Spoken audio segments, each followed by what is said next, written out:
What is going on, ladies and gentlemen? Welcome back to another edition of the Jays for Days podcast. I'm Josh. He's Josh. We got Jays, Jumpers, Jaron Jackson Jr.'s, Joe Johnson's, Ja Raffs, of course. We've got Jays, we got him for days. Josh, how's it going? It is that time of year again where we stop talking about basketball temporarily. Is it? It's not a bad thing that I get really excited about these 2 weeks, right? No, I love this. This Okay. is one of the highlights of our podcasting schedule. Right? Yeah. These things can simultaneously be true that I enjoy talking about college hoops and also get really excited to not talk about college hoops for 2 weeks. It's the novelty of it. Sure. Because if we tried to do this every week, it would be terrible. Yeah, it's the specialty and the That's fair. novelty that makes it fun. No, I feel the same way. An absolute blast. If you are new, is this the second year we've done this? Third year? I think at least the third time in some variation. Sure. I think you're right. You're right. Every summer, post NBA draft, Josh and I take 2 weeks on the podcast to venture into the sports that he and I follow closely that are not college basketball. For me, it is the golf world, and now the space in which I work full time. And Josh his is soccer. Hashtag touchline talk. Hashtag. Is it still touchline talk 22 on Twitter? Or is it different now? It is Touch Talk Soccer because, of course, beautiful. Yeah. Beautiful. Touch Talk Soccer, Touchline Talk on YouTube. Find it, watch, listen, read. Fantastic. But we both are deep into those two sports. And on this podcast, we talk college hoops. It is a college hoops / NBA adjacent NBA draft podcast, but mostly for 11 months out of the year. It is a college hoops podcast, so we don't do a ton of talking with the microphones on about those two sports. This is our opportunity to do so in a slightly more official fashion. Honestly, the conversations aren't all that much different than the ones we have just hanging out, but once a year we take 2 weeks to turn on the microphones and talk about those sports, and this is that time. Today, Monday, July 3rd is when we're recording this one, and then we'll do Monday, July 10th will be the soccer edition of 10 questions about each sport, and then we'll get back into, I suppose, regularly scheduled programming. But I would argue that this is regularly 100%. scheduled programming at this point. So we'll at least return to the more common subject matter here on the podcast. I'm ready, and Okay.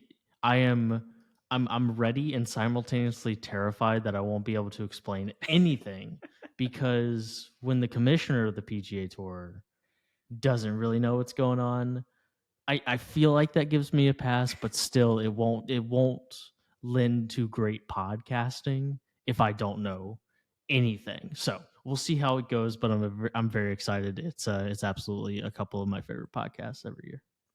And I will say, only 6 of my 10 questions are related to the merger. I intentionally saved a section that does not have anything to do with it. So okay, well, all 10 of my questions next week will have to do with Messi and Inter Miami. So get ready. That's a lie. That won't happen. But I'm sure we'll talk about that. Are you ready for question number 1? I'm pumped. Let's do it. This is the one thing I've been wanting to ask you since this whole merger news broke.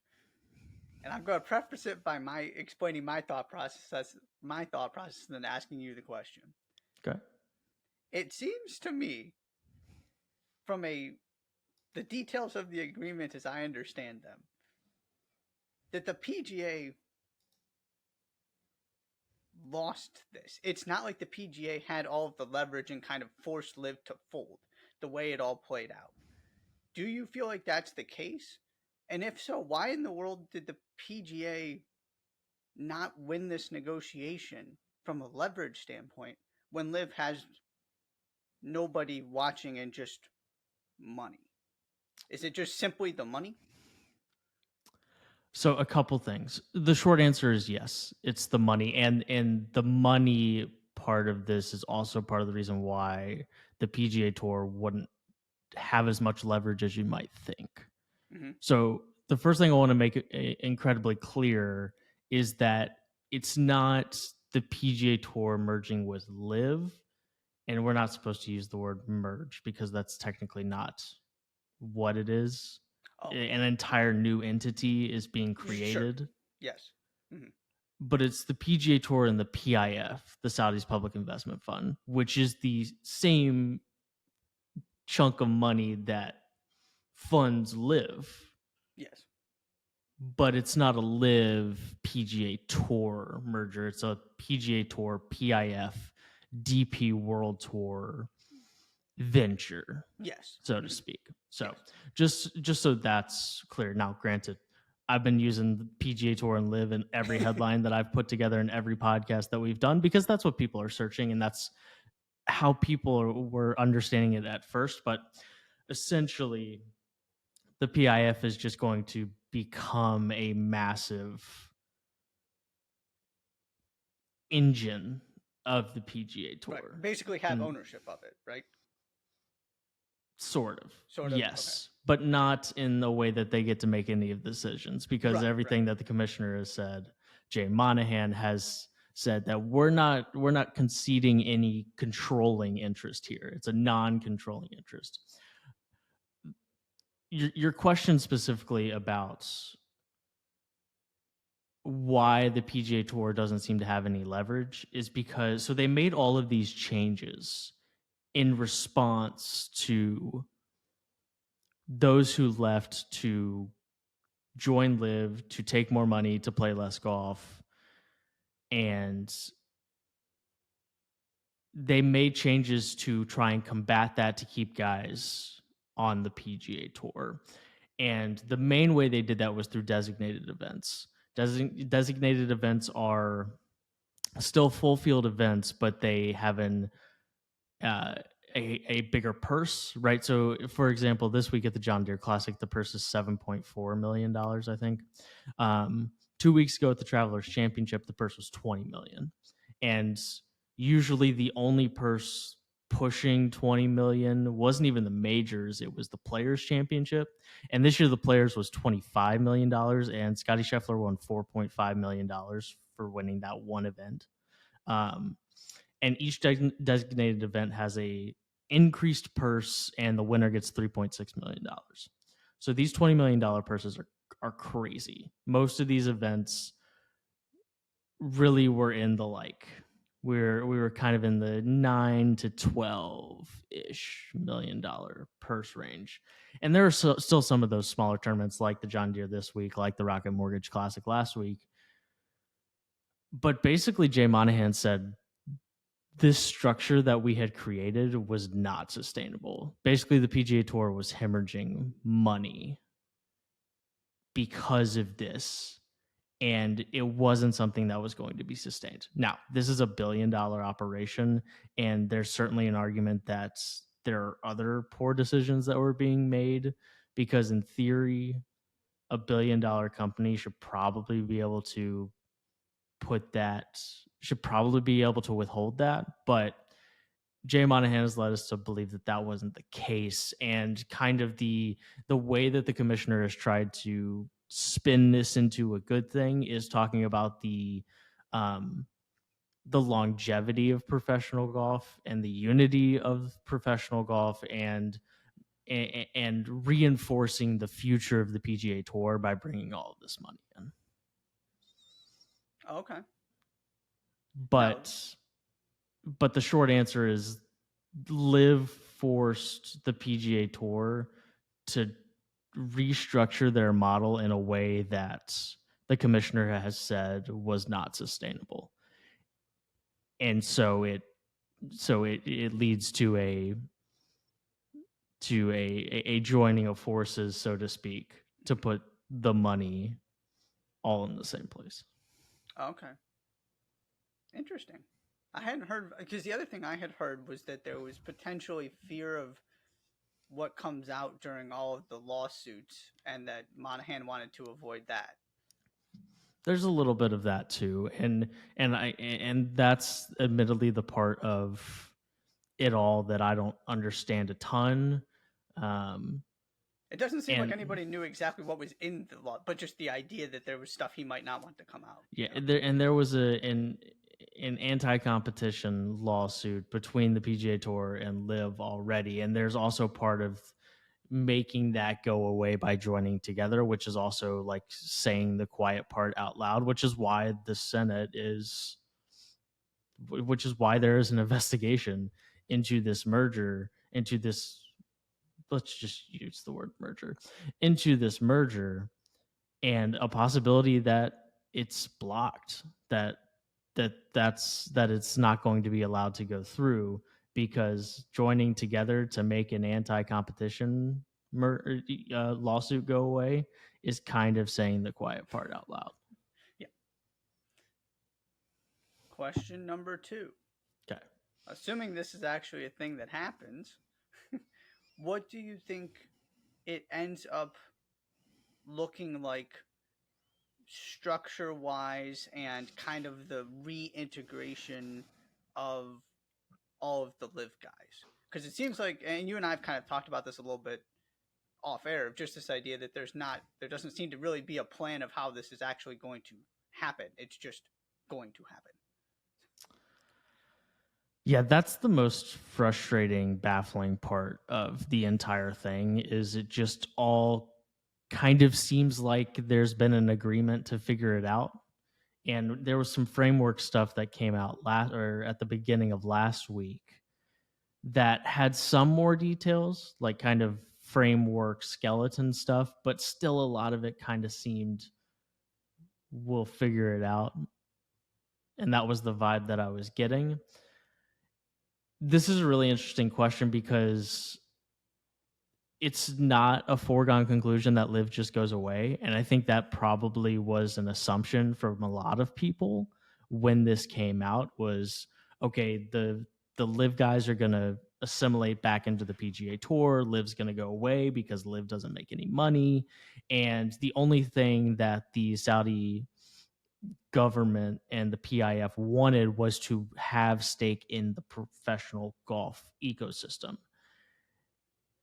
They didn't want to run their own tour. And you can see this based on, they tried to get into business with the PGA Tour back late in the 2010s, 2018 area, and the PGA Tour said no. And so this was a means to get to the end, which is really, they just want a stake in professional golf, in the same way that they want stake in professional soccer, and that at some point they will have stake in the NFL, and all of the things that they're trying to do to A, sports wash, and B, diversify their portfolio, because the thing that makes them all the money is slowly but surely increasing in importance, and eventually will decrease, and that's oil, to a point where they have to diversify. And that's what this is what this is all about, is them diversifying their portfolio. So really, they just wanted a stake in professional golf. But at the same time, Greg Norman, who kind of seems to be the oddball here, Greg Norman being the commissioner, leader, CEO, whatever of LIV, saying LIV's not going anywhere. Now, Greg Norman doesn't really seem to know what he's talking about ever, so take that with a grain of salt. But it's not a foregone conclusion that's going to go away. And part of what we learned in the framework at the beginning of last week was, so the framework considered this, referred to this new company as NUCO. So it said NUCO will undertake a full and objective empirical data-driven evaluation of LIV and its prospects and potential, and will make a good faith assessment of the benefits of team golf in general. Because that's probably the way that LIV lives on. Is my guess would be not in a official LIV capacity because LIV hemorrhages money. They spent $250 million on something that doesn't make any money. So I like it doesn't make sense for a for-profit company to keep funding LIV. It just doesn't. Unless there's this massive media deal that includes LIV, that includes the PGA Tour, that it kind of turns into this. You want CBS, hey, do you want to carry the rights to the PGA Tour? Okay, you have to carry the rights to LIV Golf too. I would assume it goes away, but beyond that, I've got no clue. Absolutely none, because there was this, they restructured it for 2023. Then they restructured the way the fall schedule works and the way that designated events will work next year. But if they can't sustain it, and in theory, all of these players are assimilating back into the PGA Tour, which they've mentioned, there will be a fair and objective process for any players who desire to reapply for membership with the PGA Tour and the DP World Tour. But I've got no idea, and I don't think Jay Monahan knows either. Because, I mean, we're going to keep playing golf at the beginning of 2024, I think. But I have no idea what it's going to look like. Like, I know the 4 majors are going to be there. Beyond that, you could tell me anything was going to happen, and I'd give it a chance of being true. Okay. Question 3. I always feel like I ramble on these podcasts. So tell me to shut up whenever. It's like, hey, you already said that. Okay. Well, no, I think that it's important to understand just how confusing this all is and how unclear. It's not like there's a plan in terms of here is how this is going to happen. It's just kind of, we're going to figure it out, like you said. So I appreciate you kind of laying all of that out. Question 3. Again, talking about Jay Monahan. The guy that immediately comes to mind with this is obviously Rory. Mm-hmm. You had this set of guys, particularly Rory, who really went to bat for the PGA Tour, who kind of were the people saying LIV is not the way to go. I want to continue to support the PGA Tour. I want to play in the best play against the best, all of that kind of stuff. And then, of course, this happens out of nowhere, and those players were not consulted with this agreement at all. And so Rory's kind of sitting here going, I just went to bat for you for a year. And now all of a sudden this has happened. And obviously there's going to be no specific answer to this, but what do you think the ramifications of the way that this went down are going to be, however this ends up turning out, with those players, guys like Rory, who have to be furious right now that this all happened behind their backs? Because I'm almost to a point where if I'm Rory, I want no part of an entity in which Jay Monahan still has a major leadership role after what he did to me. Do you feel like it's going to get to that point? Are they going to get over it? What is kind of your thoughts and the vibes around the players who did so many favors for Jay Monahan to help the PGA Tour kind of compete, quote unquote, against LIV and kind of fight back against LIV now having all of this happen? It's a really good question, and a really interesting one for a couple reasons. The first is, I'm sure Rory is furious and feels like he got played. Yeah. And he said so. After all of this came out, it's hard to feel like I didn't get played, like I wasn't a scapegoat, like Jay Monahan wasn't marching me out in front of reporters for a year, all to do this behind my back. Rory was also very clear throughout the entire process that his intentions were to defend what the PGA Tour stood for and to protect the PGA Tour. And he also said after everything came out that it's probably something he's going to have to come to terms with. not LIV. He was very clear that he still hates LIV. That was the quote. I still hate LIV. But there was very much a message of, I want the PGA Tour's longevity to be as solid as possible. And I thought that LIV Golf was something threatening that, and I didn't understand why everybody who had everything that they owed to the PGA Tour, the amount of money they make, everything that the way they treat their players, which regardless of what anybody says, they treat them pretty darn well. And he acknowledged that if there's backing from the PIF, that's probably ultimately a good thing for the PGA Tour from a business perspective. Mm-hmm.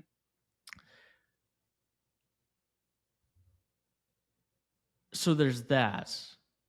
The other part of it is that because of this new venture, if you want to play golf at the highest level on the planet, you're going to have to play on the PGA Tour. You're going to have to play for Jay Monahan, under Jay Monahan, with Jay Monahan, whatever preposition you want to put there. You don't really have any choice. And get paid with Saudi money. Right. Because that's the other part of it that I'm curious about what you're saying with Rory there, of kind of defending the integrity of the PGA Tour. To me, part of that was the, for lack of a better term, purity of it. Sure. Right. And now you're dealing with those. Is that part of it too, that you're now, whether he likes it or not, there's nothing he can do about it. Right. The PIF is an integral part alongside Jay Monahan and now supporting his professional career. That's correct. So if Rory wants to continue to be an active professional golfer, his paychecks from tournaments are going to come in part from the PIF. It's the reality of the situation, which is part of why, right, it went from, I made a decision to stay with the PGA Tour. The commissioner, in theory, is the guy who has our interest as players, as a player-run organization. It's not really. It's not like they send out a ballot to everybody who's a member of the PGA Tour. There's like 5 guys on a policy board. To pick the commissioner? No, that help make a lot of the decisions. Like 5 advisors and 5 players that are part of the player council. Oh, okay. It's not really a right. It's kind of like, it's not like we decide a president in this country by just everybody votes and whoever has the most votes wins. Right. Representative democracy. Correct. And every bill that goes through Congress, it's not like they send out an email to everybody in the country and say, "Hey, vote on this." Right. No. There are 100 people that we've decided are going to go vote on this, kind of thing.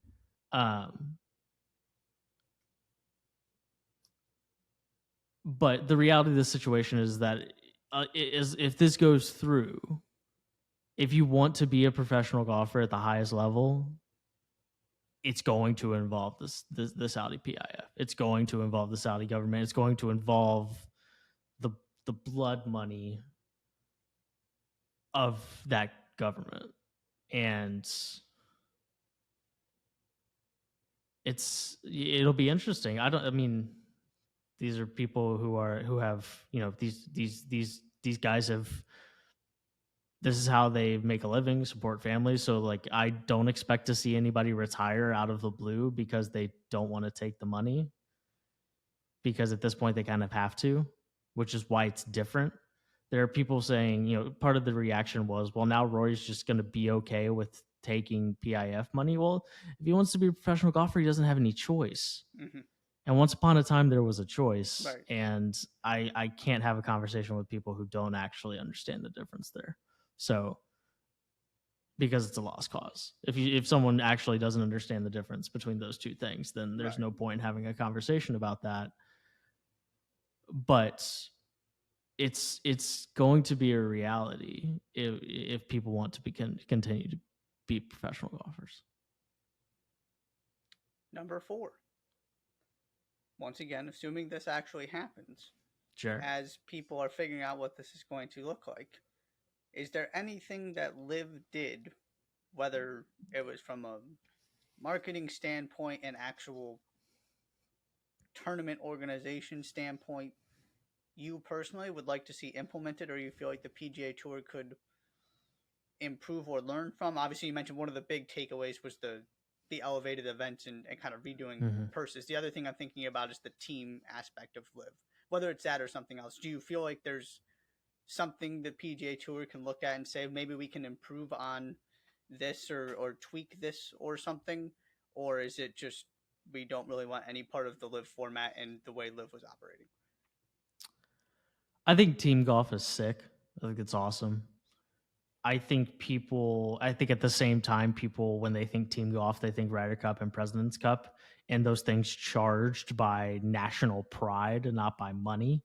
So I don't need there to be a team leaderboard on the PGA Tour. Maybe there's like a background thing going on and a few events during the year where there's a team leaderboard, but I don't need every PGA Tour event to have a team leaderboard personally, because I don't think people would. Maybe they would care, but is it kind of like racing? How does the team part even work? Where you just have teammates? Yeah, you have there's an individual leaderboard and a team leaderboard, and so the teams get paid based on where they finish in the tournament, and then the individuals also get paid. So it's very cut and dry. There's a team leaderboard with everybody's score combined, and that's your team score. And then there's an individual leaderboard. Very much how the college game works from that perspective. I think team golf is cool. I think there's a way to implement it into the PGA Tour without it being an every week thing that can get people to get excited. I also think it opens up an avenue for being able to pay salaries to players, which I wouldn't be surprised if that comes around to where the PGA Tour, you have winnings for the tournaments, but a lot of guys are also salaried players because there's a Team TaylorMade, and Team TaylorMade has a salary cap, and Team Titleist, and Team Callaway, and Team Mura, and Team PXG, and or it's Team Salesforce because Salesforce bought a team. That kind of thing. I think there's an avenue for that. That's possible, but I think there's a way to implement team golf in some way. That would be the primary one. And the other thing, I think they actually need to let their stars play less, which was the intention of designated events, but it didn't really turn out that way because the designated events were so front loaded this year. Like, there's not a non-major, non-playoff designated event left. And we've got 2 months left in the season. And there's not another. There's the Open Championship in the middle of July, and then the 3 playoff events. Those are technically, I consider those designated events because those are elevated purse events. But the way that the schedule worked is that the guys were playing so much golf. And the designated events, like every single major had a designated, maybe not every single one, maybe the PGA Championship did, but like there was a designated event the week after the Masters and the week after the US Open in LA. US Open was in LA. There was a designated event the following week in Cromwell, Connecticut. Usually they're very low profile. Basically, nobody plays usually the week after majors, right? Correct. There's a very, guys play because, they're usually lower quality fields, but some guys will play because they have won the event in the past or, whatever. But, like the RBC Heritage was a designated event this year right after the Masters. And that seems silly to me. So I think the intention was there to make life easier on the stars of the PGA Tour, and it didn't end up that way in the end because of the way the schedule worked out. So there's nothing that like verbatim I'd like to be taken from the LIV Tour and implemented into the PGA Tour, but I think there are things that can be brought that combined with the actual prestige of the PGA Tour could be effective. Okay. Question 5. And this is more of a, not necessarily hypothetical, but harder to kind of give a definitive answer for at this point. Okay. How do you feel like the legacy of somebody like Brooks Koepka, that's the example I came up with, not Phil, because I would argue Phil's legacy is what it is at this point, because he was so open and so supportive of however you feel about that. Mm-hmm. There's no coming back from what Phil did, right? But then there were the trickle of other guys who didn't necessarily, and maybe I'm wrong on this, but I know I saw some very strange Bryson DeChambeau things. So he also was saying weird things in support of. But I feel like Brooks hasn't said. Did you come across the CNN interview he did? Oh, yes. Yes, that's what I was referring to. Yeah. Dude. I feel like Brooks hasn't done anything that strange. He just Bryson is nowhere near intelligent enough to be on CNN ever. And it was shown when he went on CNN. Yeah, it was bad. Really bad. Just this idea of the general guys who were high-profile names. So this is where I came with Brooks, that haven't done anything that kind of made headlines in terms of supporting LIV and supporting the PIF, but just chose to go to LIV, now coming back. How do you feel like that impacts his legacy if he ends up rejoining the PGA Tour here? It's an interesting question, and Brooks is an interesting example in particular for a couple of reasons. One, I think it's pretty clear that he left the PGA Tour when he did because he was really concerned about his. He was having a competitive crisis.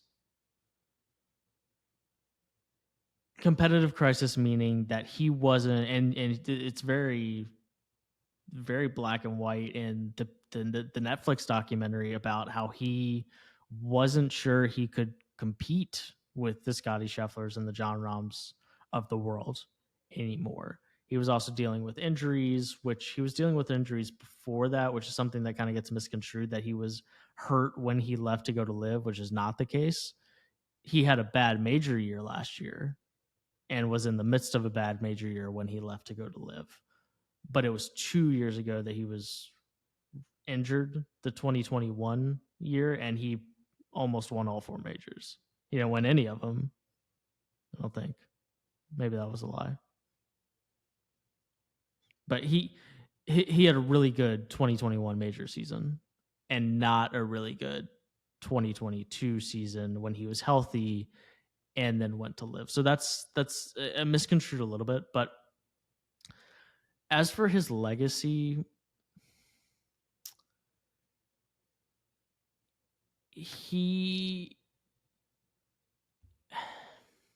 I think Brooks is one of the best majors players that we've seen in a long time. I mean, winning 5 majors is crazy. Like when you look at the list of players who have won 5 majors or more, it's not very many people. We're going to talk about this in a little bit. It's like 15.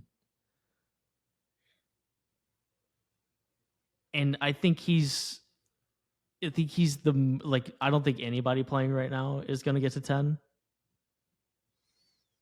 But he's probably the best. He's only won on the PGA Tour 9 times, and 5 of them are majors. So I think Brooks in particular, I think he was quiet when he went, was quiet the whole time. When he showed up to majors, he wasn't wearing, if you notice, when he shows up to majors, he doesn't wear LIV stuff.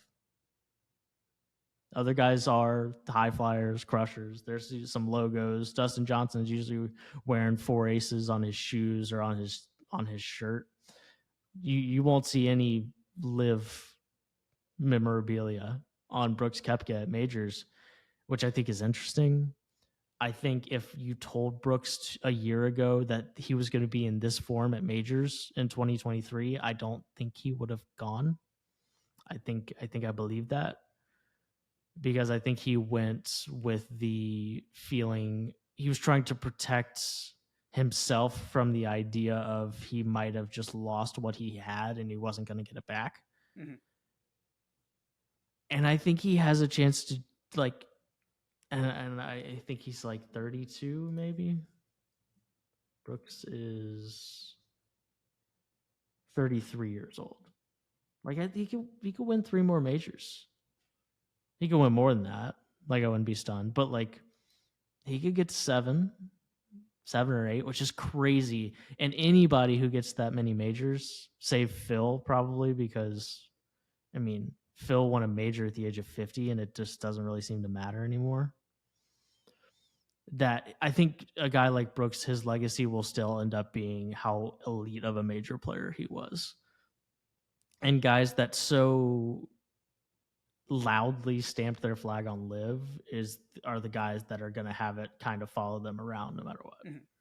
Do you feel like if he comes back to the PGA Tour from a kind of player relationship, friendship standpoint, that it'll be pretty chill? If you take the extreme examples out, but just somebody who kind of chose to take the money, didn't make a big deal out of it, and just kind of did their thing and then is coming back? Yeah, I think the rivalry between PGA Tour and LIV players is a little overblown in general. Okay. I think it's one of those things that looks really, really good in a headline. Sure. Cam Smith paired with Rory McIlroy in the first round of the Masters, LIV versus PGA Tour. Sounds really good. It's probably, I mean, there's probably a little bit of like side eye going on, but I think it's mostly an overblown thing. Okay. And you saw that at the majors. I mean, it's not like there was like the LIV guys over in the corner. And, I think there was a little bit of a olive branch extended because I think Rory and Brooks played a practice round together during the Masters. Like, I don't think either side is interested in hating the players from the other. And I think that's what you'd see. I think the week-to-week interactions of the players would exclude LIV pretty quickly if everybody was back in the same place. Gotcha. Question 6, final question related to all of the development. Sure. Assuming it ends up looking something like whatever this vague proposed idea is, who do you ultimately feel like came out the biggest winner or winners? It could be entities, it could be individual players. Who do you think benefits most if this new corporation is formed and the opportunity to come back to the PGA Tour and all of these kind of ideas actually officially happen?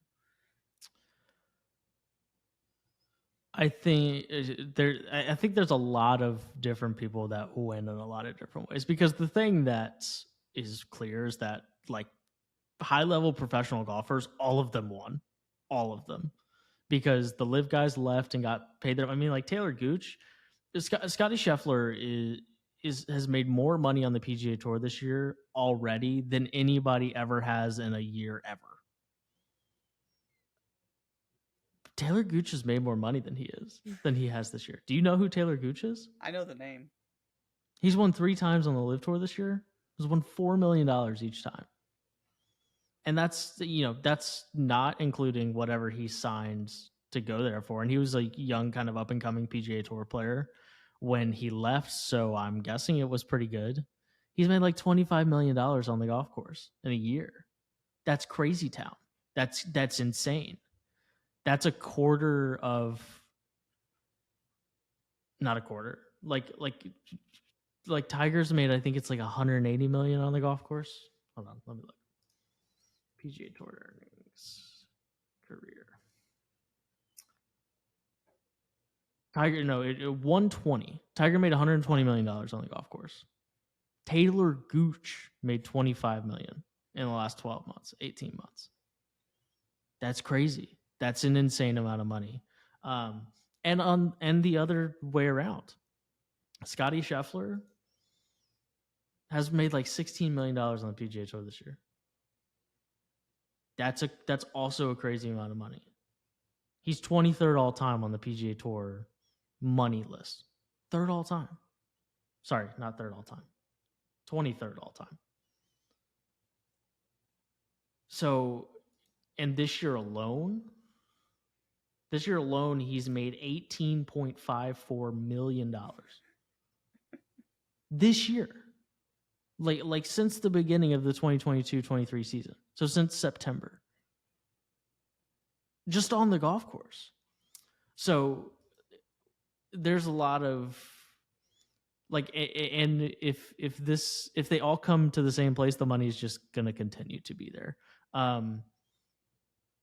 The fans were losers in the LIV Golf, schism, in the schism of professional golf, because we get all of the best players in the same place only 4 times every year. Now you can argue that it really wasn't that many more than that anyways beforehand, but if everybody comes back together, the fans win, because those tournaments are just more fun. They're cooler.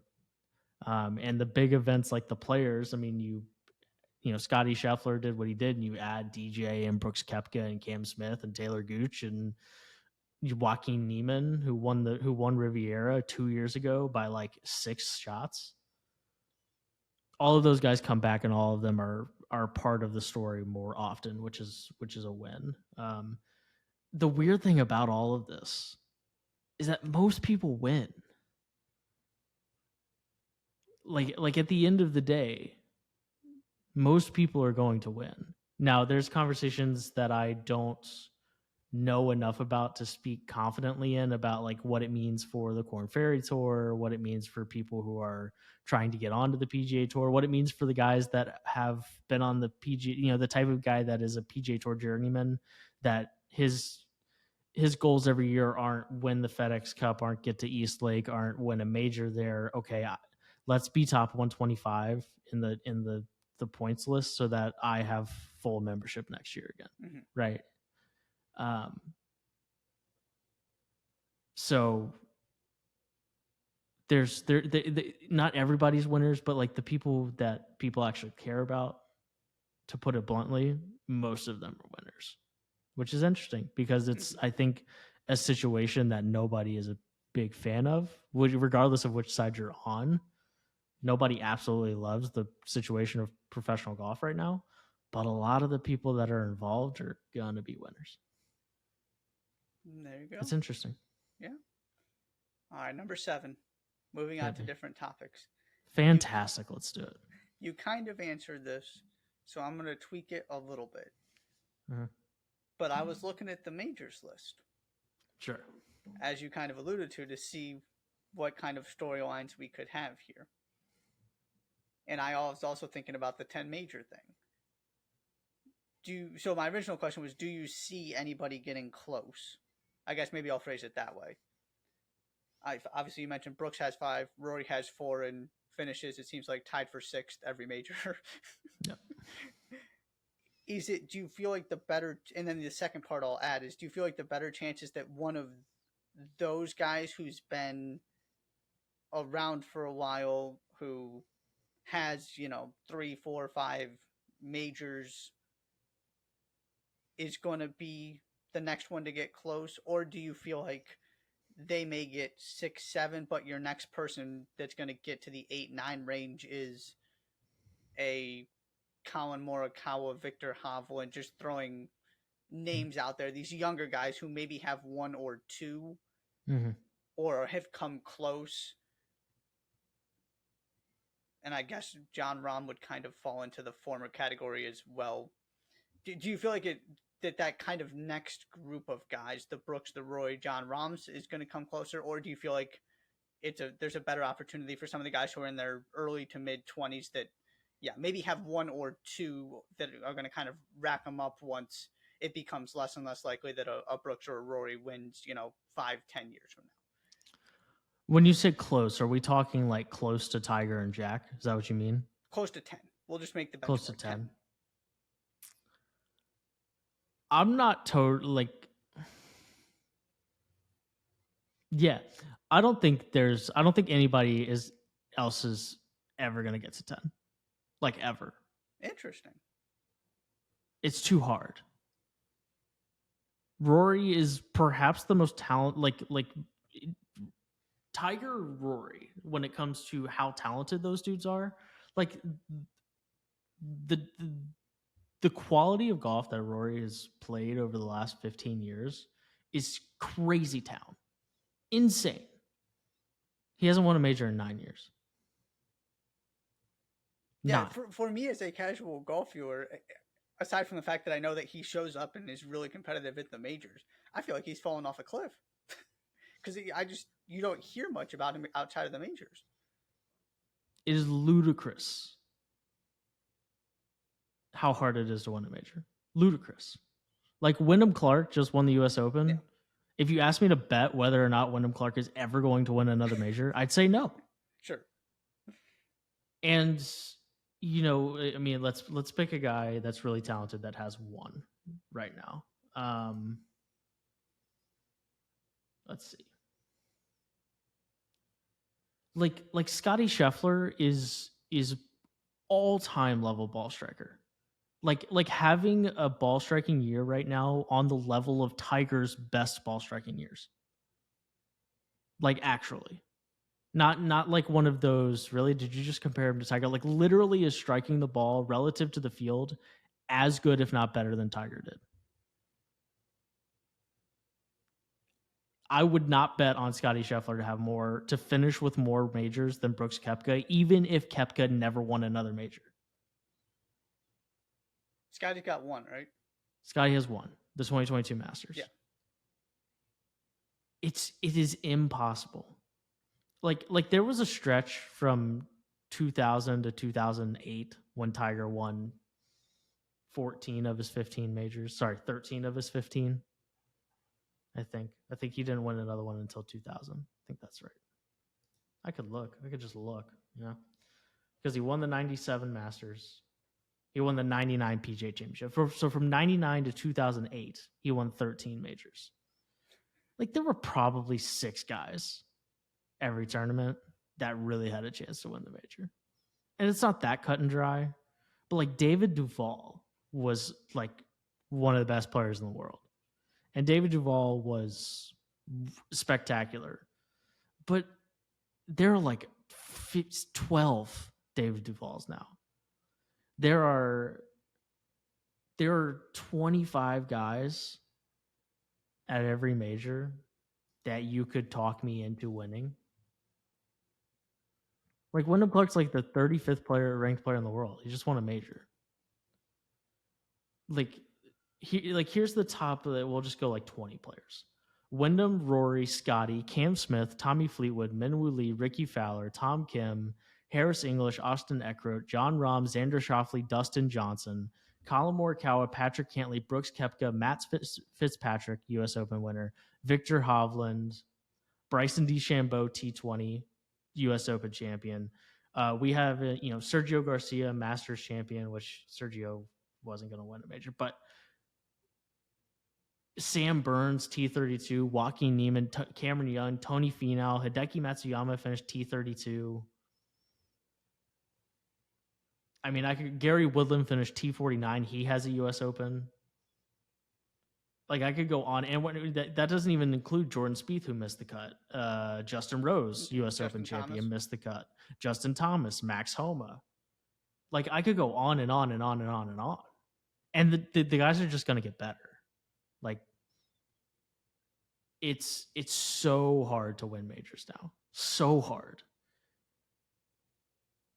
And so, like, it's an interesting conversation, like, which of the active players is going to end with the most.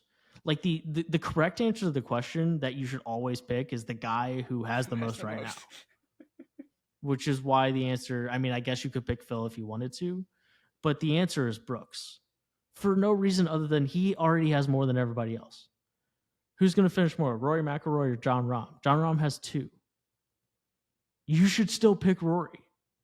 Even if you think Jon Rahm is better than Rory right now, or you think he has better chances, you should still pick Rory for no other reason other than he's already got 2 more. It's super, super, super, super hard. I don't think there are only 3 guys who have gotten to 10. So it's not like there are very many, right? Yeah. It's Jack, Tiger, and Walter Hagen. And then there's 2 more guys with 9. But no guy other than Phil. So Phil has 6. And Tiger has, the 15. There's nobody else that has played closer to today than 1996 that has more than 6 majors.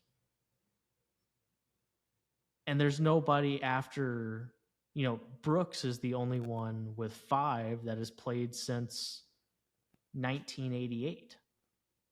It's impossible. It's impossible. It's so hard to win majors. And I think we're just going to get to the point where, for the next 20 years, there are a bunch of guys that have 3. Maybe not a bunch of guys, relatively speaking, like having 3 or 4 majors is going to be elite. I mean, it is elite already, but it'll become more they're going to become more and more hard to get because there's so many guys that can win them now. Okay. It's fascinating to me. The major conversation is fascinating to me because it is just so different. And part of that was because Tiger was winning all of them for 10 years. Mm-hmm.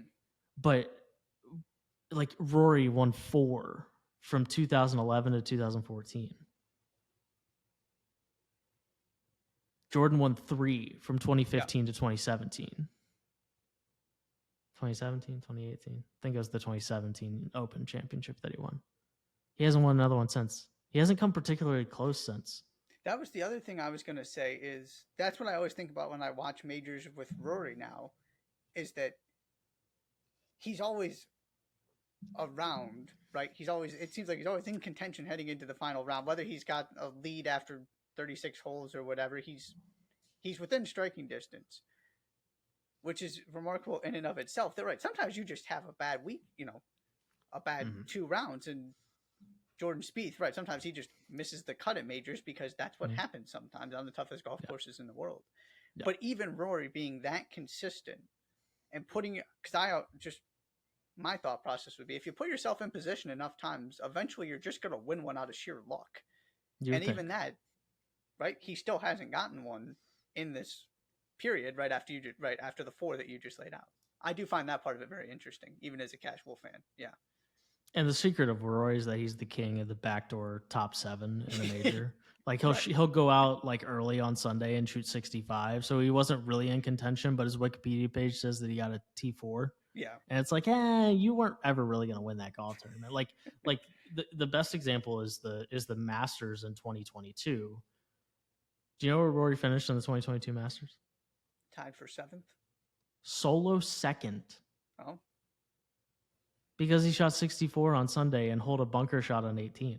It was awesome. It was sweet. He played with Colin Morikawa, and Colin he shot 66 or 65. It was awesome. They were a combined 15 under together. But he wasn't going to win that tournament ever. Mm-hmm. He's the king of that. Last year, he finished 2nd, 8th, T5, and 3rd. Right in the Open Champion, he had the 18-hole lead at the PGA 36, and then, of course, the Open Championship was the one that really stung, where he had the lead through 54, shot a bogey-free 70, and Cam Smith caught him. But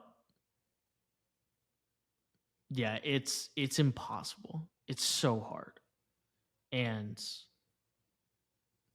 it's so I'll be stunned if anybody else in our lifetime gets to 10. Okay.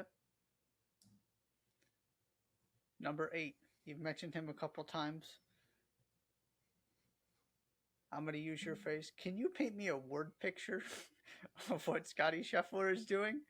I just feel like this dude finishes top 5 every single tournament, And also continuing the majors conversation, I always just kind of think, well, obviously he could win this, and then he plays pretty well and just doesn't. It seemed like he finishes tied for 8th or whatever because he had a really good tournament. It wasn't good enough to win, but you just know he's going to show up every week. The consistency thing, I have no ability to contextualize. Okay, so a couple things.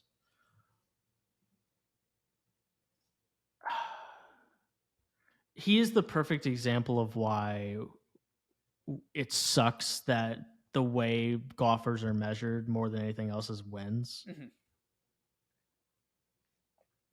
You know the last time Scottie Scheffler finished outside the top 12 of a golf tournament? It's got to be before this season, right? October was the last time he finished outside the top 12. In the calendar year 2023, 66 golfers have beat him. Not 66 different ones, just like 66. Like if you add up the number of golfers who have finished higher on a leaderboard than him this year, it's 66. See, I feel like his last 6 events: T4, T3, T4, 3, 3, T3, T2, T5. I feel like this would be the hill I would die on as a golf analyst or giving my golf analysis. Is this right here, like you said about the consistency thing, that this deserves way more credit than it's getting. And shouts to my guy Kyle Porter, who refuses to stop talking about Scottie Scheffler, which I love because we should never stop talking about Scottie Scheffler.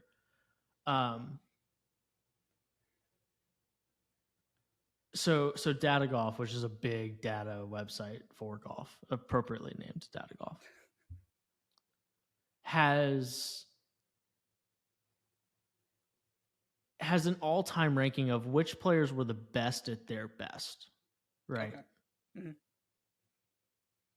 Scottie Scheffler is 4th ever in the best at their best in terms of strokes gained. Tiger, Vijay Singh in 2000. Tiger, Vijay Singh, David Duval, Scottie Scheffler, John Rahm this year is actually 5th.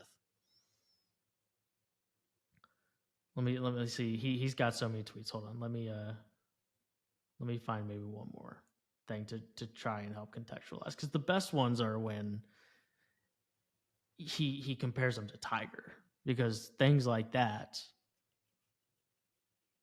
like it's ludicrous to compare Tiger's career to anybody's career at this point because of how hard it is to win. But it's not ludicrous to compare Scottie Scheffler's ball striking to Tiger. Mm-hmm. Here's one more. Since January 1st, Scottie Scheffler is gaining gaining a stroke tee to green over the field and around is like ludicrous ball striking. Since January 1st, Scottie is gaining over a stroke. Like he's gaining 3.15 strokes tee to green, which is, and second is Rory at 2.04. It's absolutely ridiculous. And then you go to just the stats on the PGA Tour this year.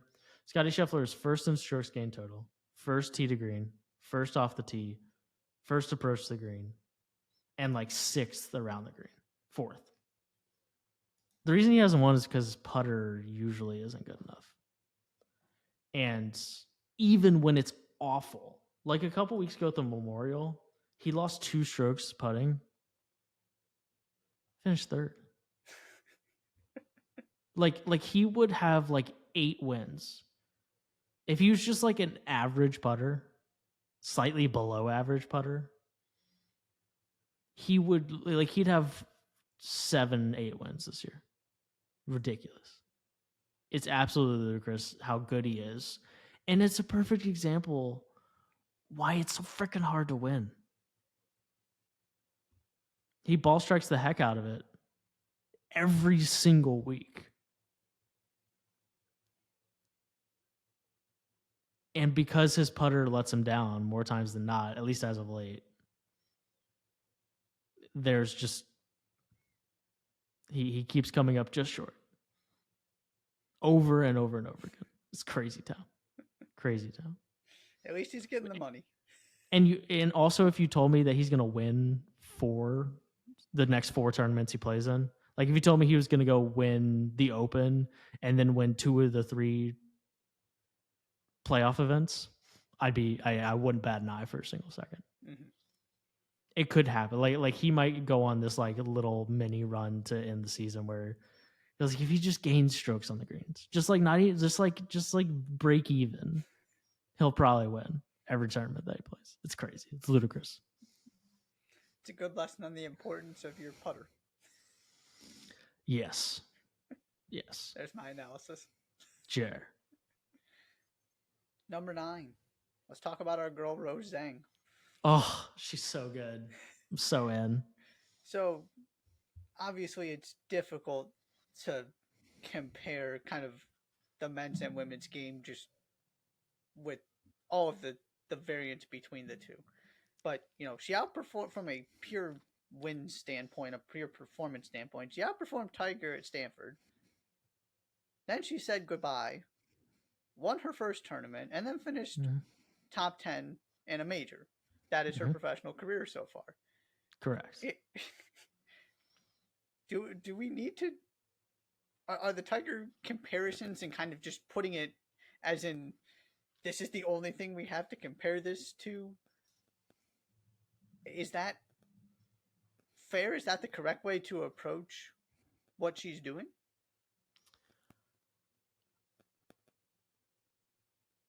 I think so. I also think that she has a chance to completely change. Like, you know how the way you talked about Sabrina Ionescu? Mm-hmm. Like, that's Rose Zhang. From a completely changing the way people think, look, and watch women's golf, I think she has that potential. I think Rose Zhang is the best amateur athlete ever. Full stop. She won literally every big tournament there is in amateur golf, and she won 12 of 20 events that she played in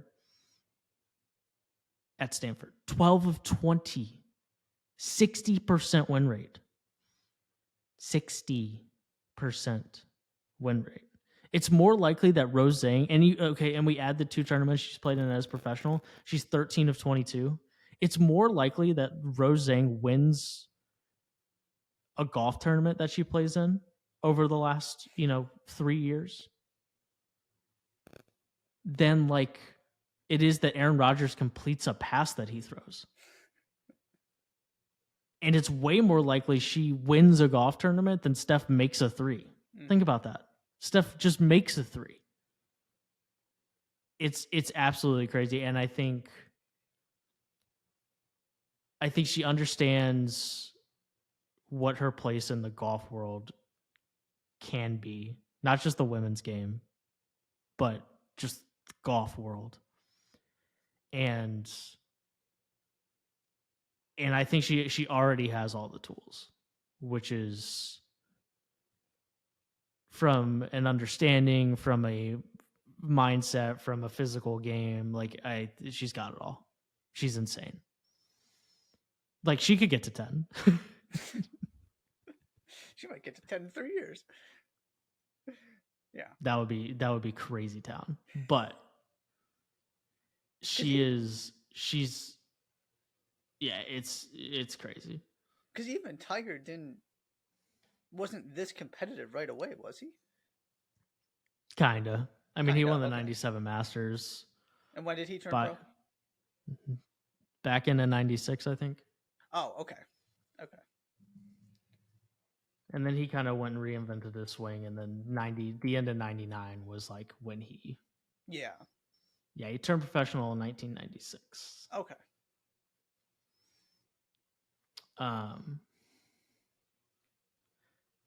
Yeah, she is... There aren't many there aren't many athletes like I'm gonna use Victor Wembanyama for example. Victor has gotten to the point where he's overrated. Mm-hmm. It might be impossible to overrate how good Rose Zhang is. Like actually, Like actually. Based on what she's done and what it looks like she's going to do if the first 2 weeks of her professional career any indication. Like she might already be the best player on the LPGA Tour. It's crazy. And that's like that might be the best way to just to compare her to Tiger. Because Tiger turned professional and was immediately the best player on the PGA Tour. And she really might be the best player on the LPGA Tour already. Preposterous. She's so good. And it's so fun to listen to her to like if you haven't Brendan Quinn from The Athletic. Oh, I read it. You read it? Oh, perfect. Yeah. So good. So good from Brendan, and also just so like she's it's so normal. Yeah, she's so normal. It's so cool. And if you haven't, there's a No Laying Up. No Laying Up is a golf podcast and just a golf media empire at this point. But they spent like a week, longer than that maybe. That they spent a bunch of time with the Stanford women's golf team with Rose Zhang and Rachel Heck, and it's like an hour-long documentary. It's the single best piece of college golf content I've ever seen. So if you haven't watched that, it's a very good use of 47 minutes, 40, however long it is. But yeah, she's phenomenal. And she's going to get her degree while she does this. Correct. Because of course she is. Of course she is. But yeah, I'm all in on Rose. Number 10. I thought this would be an interesting way to end. Okay. How do you feel like your relationship with golf has changed now that you do it as a job? Man, we're opening a can of worms here. That's an interesting question. Or what do you feel like you've learned about the sport? However you want to take that.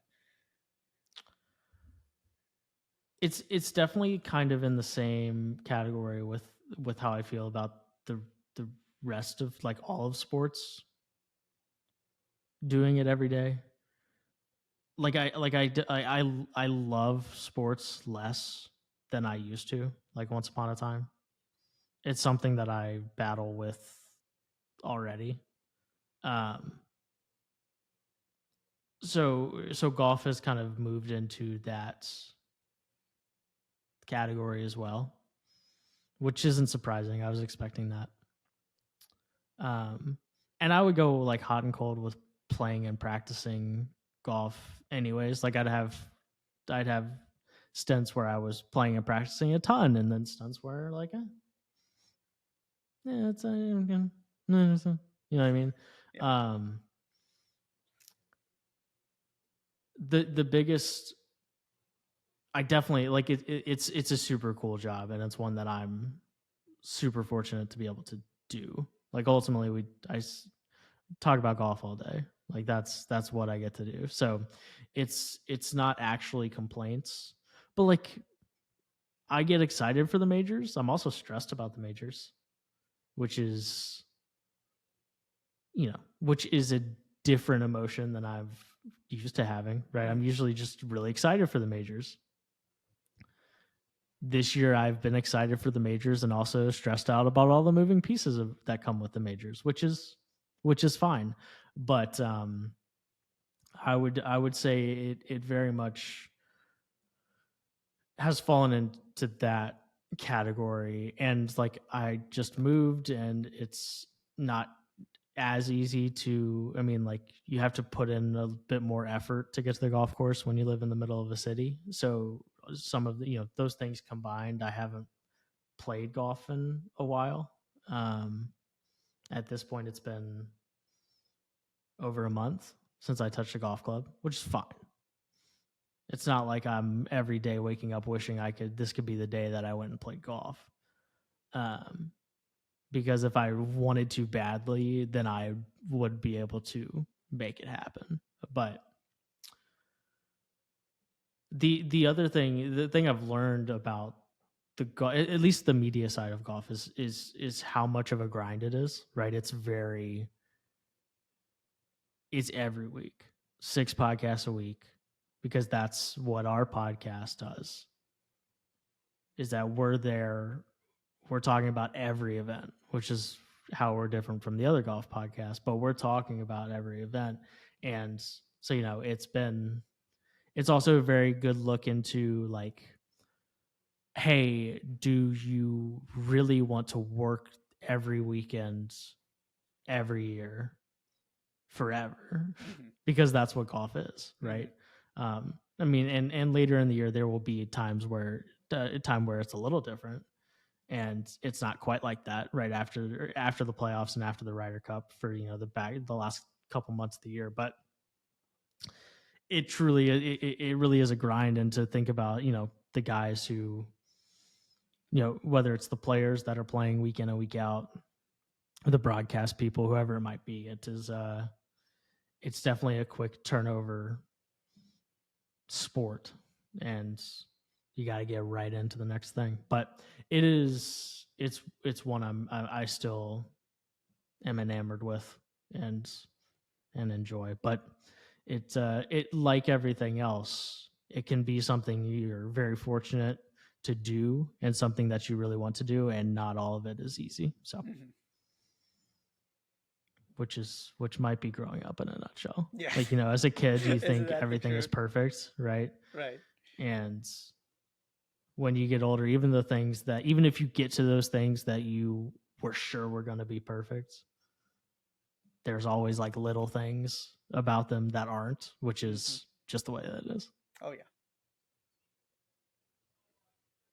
I miss radio. That's the other thing too. I like radio. The video podcasts are such a part of podcasts now, right? Having a video version of your podcast, live streaming your podcast, it's such a big part of the industry, and even a big part, like it's becoming a bigger part of, like, you can go on Twitch every single day, and you can watch WEEI in Boston every day on Twitch if you want to. And that's not the only one that you can do that. So it's not like it hasn't infiltrated the radio space, but it's there are aspects of the radio industry that I miss. That's the other thing, which I knew was going to be the case, but still. There you go. Thank you. Absolutely. 72 minutes on golf on the Jays for Days podcast. How about that? That was fun. That was a blast. If you told me last year when we did this, and there was live discussion last year. Yeah, we definitely talked. It was more about kind of the split and what that was going to look like. Yeah. But if you told me that's what we were going to talk about this year, 12 months ago, it's absolutely insane. Right. Absolutely insane. There will be plenty to talk about next week as well on the soccer side of things. I will do my research. I will get into the weeds, and I will come with 10 questions prepared so that I can sit back and relax, and you can do all the talking next week. You got anything else? No. Absolute blast. Love it. Please subscribe to the Jays for Days podcast on Apple Podcasts, Spotify, and Google Podcasts. Follow us on Twitter at Jays for Days Pod. Check out the YouTube. Next week we'll do soccer, and then we'll have discussions about what comes next from a college hoops perspective. And but before you know it, we'll be getting closer to preview season and college hoops. Not get too excited. It's only July 3rd, but those things will show up faster than we think they will. But we are in stage 5 of the transfer portal? Something like that. Yeah. I think I heard that, you can test the waters the first 7 games of the regular season and then get into the transfer portal and just play immediately. So dumb. That's not actually true, but that's kind of what it feels like. I'm sure there will be stuff to talk about, but next week we'll talk soccer before we get back to college hoops. Thank you so much for listening to this edition of the Jays for Days podcast. I'm Josh. He's Josh, and we will see you later.